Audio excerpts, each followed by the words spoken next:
Automatic raw material batching system is configured.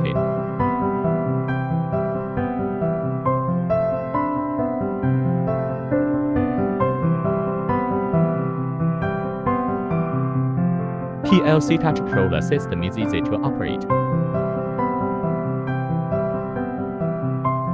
Microcontrol system can be designed also.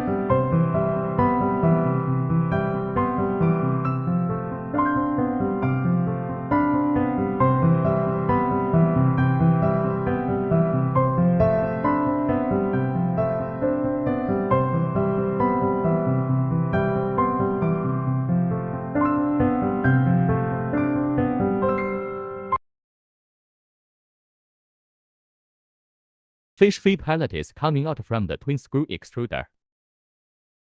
Fish feed shape and size can be adjusted by change the mode.